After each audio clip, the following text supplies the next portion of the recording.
Happy Monday, everybody! I'm headed to morning yoga.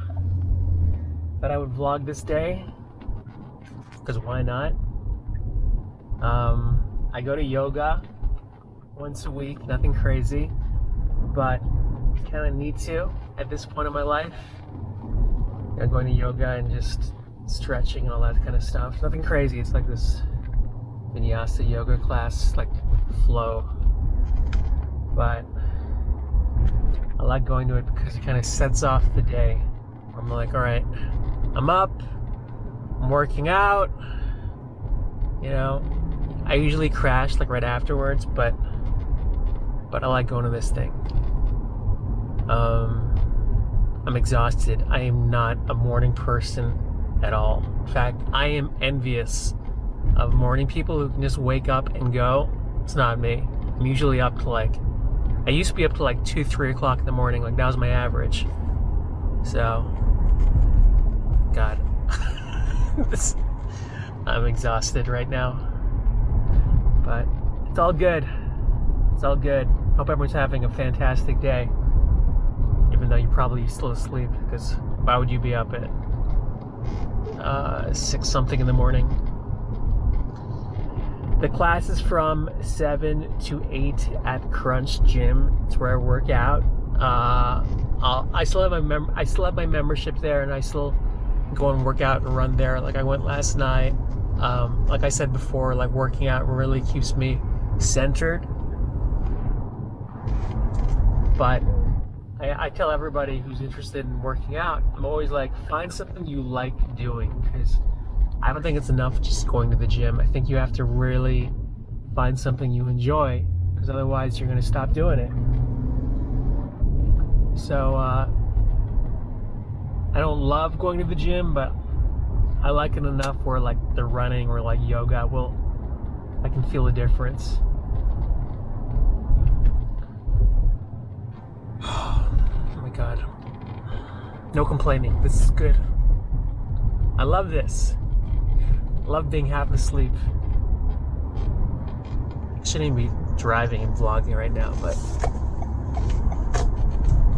whatever.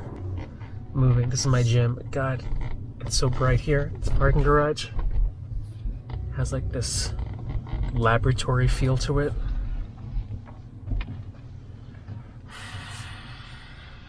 Oh my God.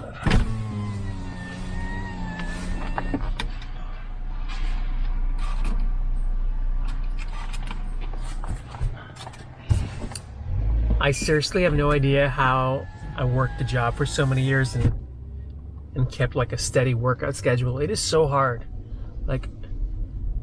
I really have empathy for people who have kids and families, but in my mind, I feel like you can always make 30 minutes to go for a walk.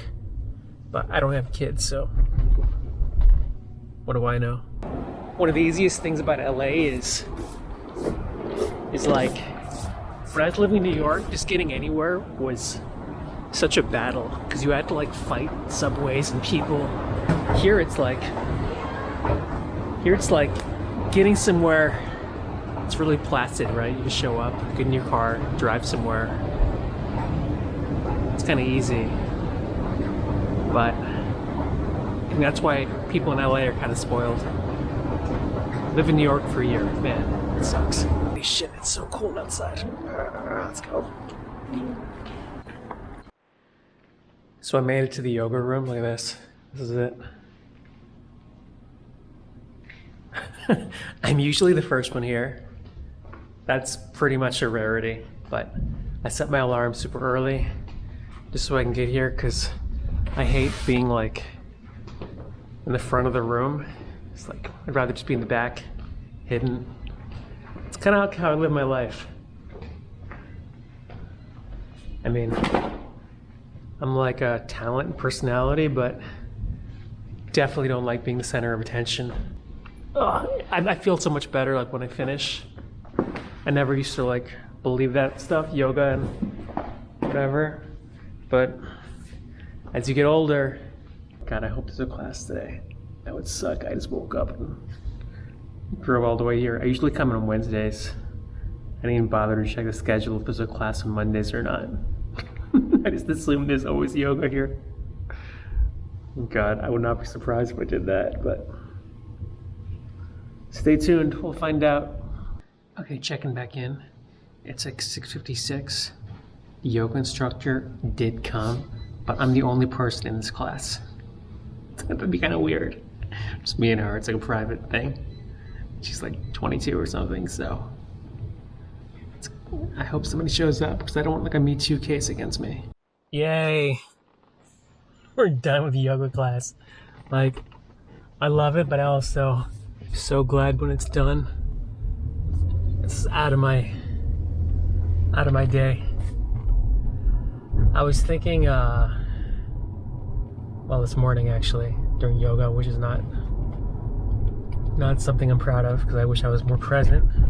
But like showbiz stuff, like I'm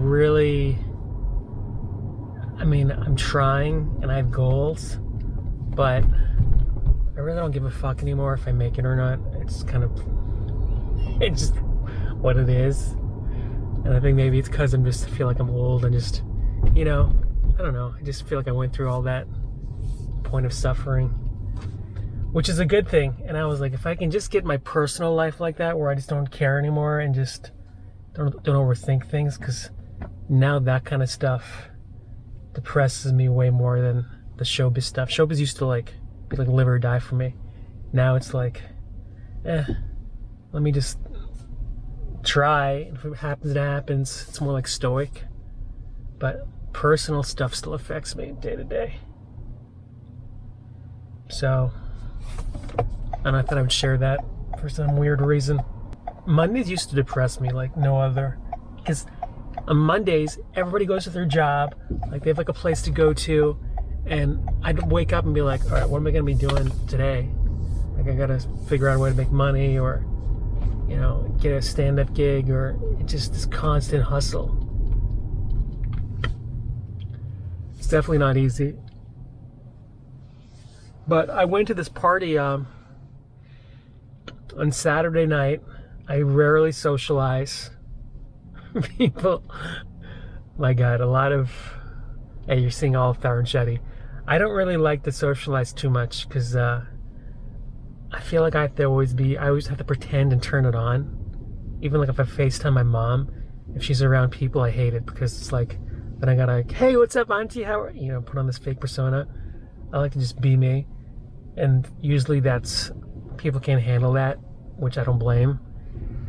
So I went to this party. My friend had this UFC party, because I met him in jiu-jitsu class years ago.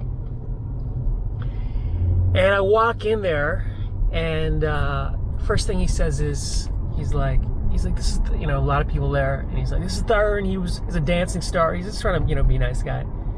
And I was on like one episode of a reality show, right? Just so happens like 4 people at that party watched their reality show, so they were like, oh, who are you? And like, oh my God, you're the Indian guy on the reality show. So then I was like, fuck, I gotta now be that guy from the reality show, because otherwise, nobody wants to talk to some morose person. So I was like, hey, how are you? And then this girl cornered me. She didn't corner me, but she sat down. She was really nice, and she asked me all these questions about the show, and I tried to just tell her exactly how my experience was, and whatever. It was the same questions whenever. It's funny, I told my brother, I was like, I kind of understand what it's like. I'm not a celebrity, but I kind of get why people on TV shows, they get annoyed sometimes because the same questions. I've been recognized a few times, the same questions over and over again on repeat. It's almost like I wish I had a book. Here, just read this book. Anyways, so I answered all her questions, and she told me she quit her job to do whatever she's doing. And I was like, that's really great. I was like, I did that. I was like, I get it. And she had a boyfriend there too, by the way. I was not hitting on her. And that was it. And I sent her my vlog that I made about the show, which is more personal. And then she wrote me this really nice message, about, she was like, I sensed that you were present and you didn't judge me. And I I felt like I really made an impact, or I think in my own mind, but I felt like I made an impact on her somewhat. Just trying to be careful about vlogging here because I got a ticket once, you know, on my phone. But I could tell I really, you know, had a positive experience with that girl. Like, she wrote me this really nice Instagram message, and I responded back, and I was like, that's why you have to be very nice to people, just in general, because you never know like what kind of day they're having. So it's about 2 o'clock, and I fell behind. I'm not even started writing yet, which is what I try to do every day. In fact, I got some good advice years ago. I forgot who told me this, but he's like, you got to protect your time in the day with stupid phone calls, random stuff, internet, whatever it is. You got to block out time to do what you got to do. And I have not protected my writing time today. To call my mom and all this stuff. But I'm actually headed to get some lunch because I feel like it'd be a bad thing if I'm not eating properly. Nutrition's important. I mean, I can work out all I want, but if I'm not eating right, it's a problem. This guy, a girl. I got you. Hey. Welcome. So, off to Dialogue coffee shop. I actually messaged the owner yesterday. I was like, can I get an expense account? I'm giving you so much of my money. And I know they have expense accounts there, but for some reason, he won't give me one. So I gotta walk my ass over there and give him my credit card every time. I'm trying this thing though to get off coffee. I fail every day. Like literally, I fail. It's like a drug for me. I was telling somebody that like, I know how my brain works, and I look for these highs throughout the day. Like when I do jiu-jitsu, it's like you're forced to be present.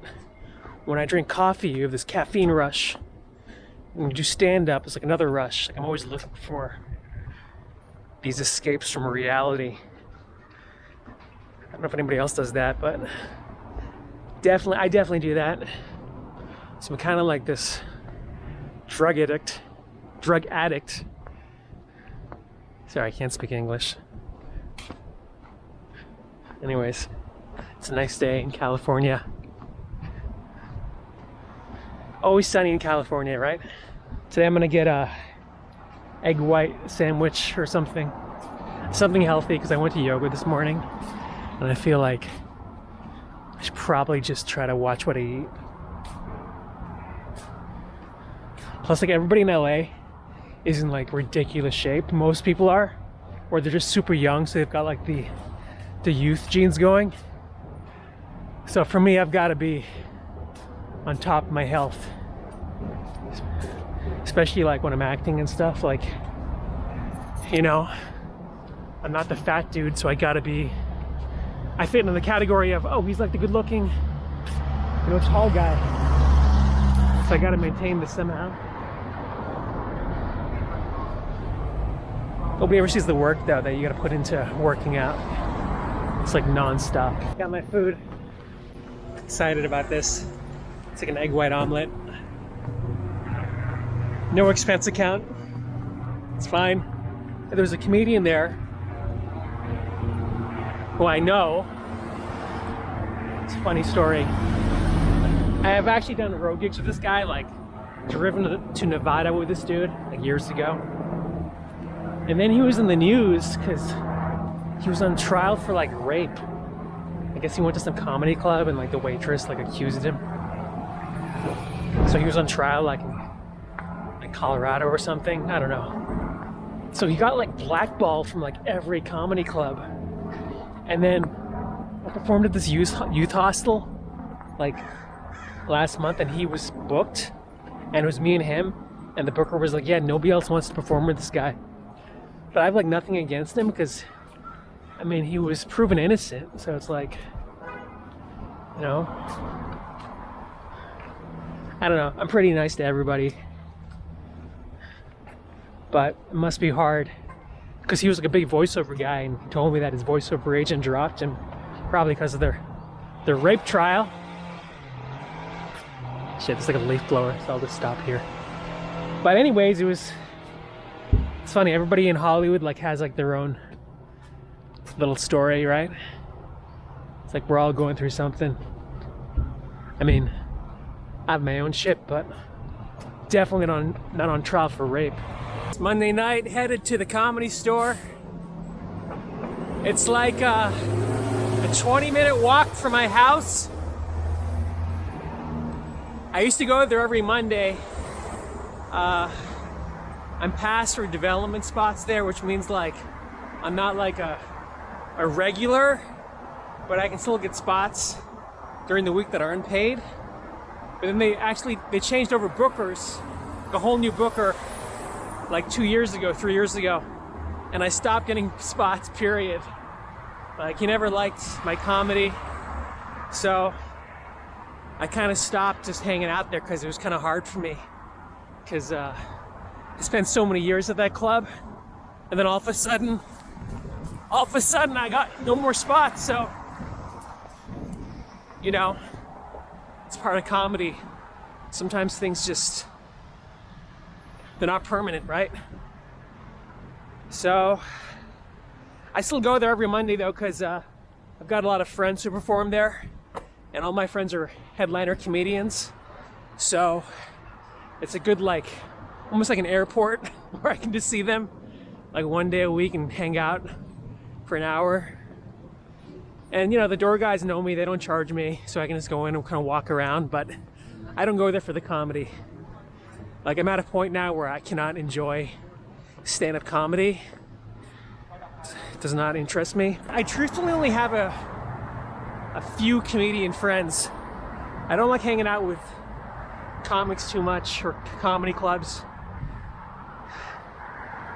Being honest, maybe it's because it reminds me, like, I think like I'm a failure at that art form, so I don't want to be around it. But more importantly, like, I never really subscribed to like the mindset of a comedian just doing spots. Gotta get up to the Laugh Factory Improv. And it's very singular. Like, now comedians do like podcasts and stuff, but I've always been like a guy who like likes to create content, videos, like to write. So that's why I've always gravitated more towards like guys like Gary Shandling, Ricky Gervais, Larry David, you know, guys who can like create their own stuff. But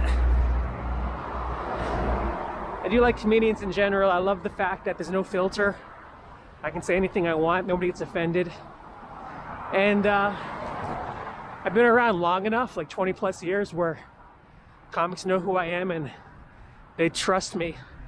Comics do not like being around other people that they don't trust, right? You can say the wrong thing and shit hits the fan, but I think everyone, whether they like me or not, they trust me.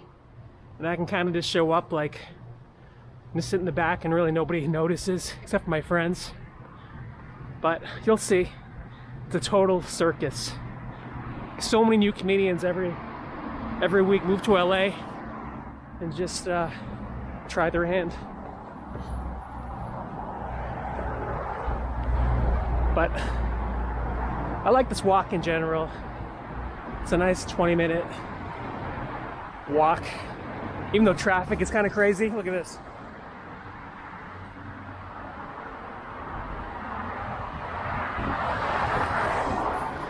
Like, Sunset Boulevard is the highway, always. Never really dies down. But the Comedy Store, man, I've seen people blow up just performing there.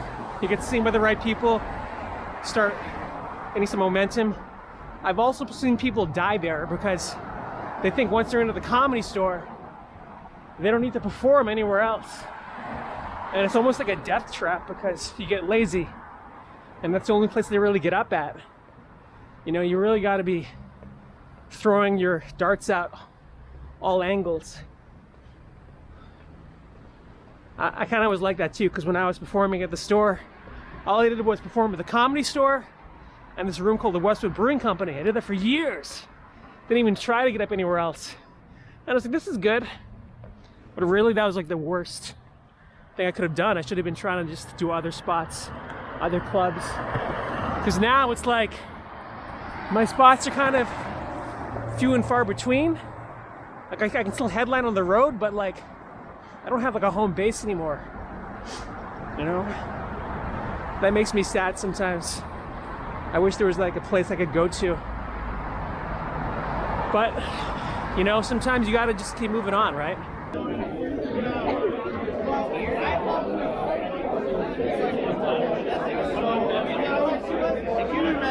Imagine going off-road and you're like, thank you.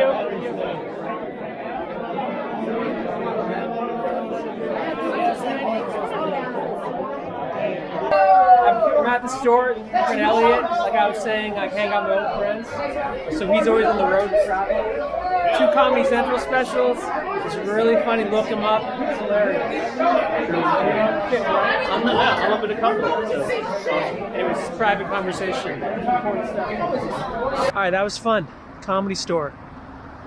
Got to see my friend Elliot Chang do comedy. Oh, this is kind of cool. I talked to a comedian named Fahim Anwar. He's pretty well known in LA, but he does this character at the Comedy Store, and I've been really struggling with, you know, Bobby Khan, like, versus myself. And he does this character only at the Comedy Store, though. I do Bobby Khan everywhere. And he goes, and I was like, you ever break character? And he goes, never. You gotta choose one. You can't cross streams.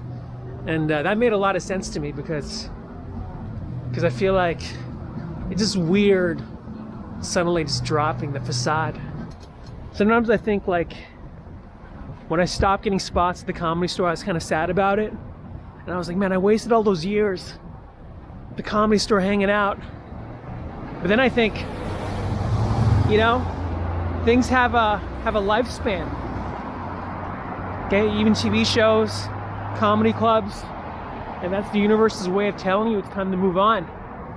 And if I was still at the Comedy Store, I'd be hanging out there right now waiting to get up 12 o'clock in the morning. But I'm gonna go home right now and write. So sometimes I think, I really do think things happen for a reason. So, I don't know, could be a good thing. Just got home, it's like 11:30. I think this was a pretty productive day, right? Yoga, I went to the coffee shop, Comedy Store. I mean, this is Hollywood magic right here. No, honestly, I sometimes wonder how people even have a balance, like family, kids. Like did I mention this? Like I went to a party, maybe I did. I went to a party this weekend and the guy had like a house and everything. And I was like, how do people have this? You know, like, and they have kids and I'm sitting here writing on my bed for 4 hours a day, drinking espressos. It's like this abnormal life. But nothing's changed. Maybe this is just what it is right now, and next month will be different. Who knows, right? I don't have a message. I'm just telling you. Anyways, I'm gonna write now until I get sleepy, and then just start again tomorrow, like Groundhog's Day. Just repeat. Anyways, hope everyone has a great week ahead. I'll see you guys soon. Take care.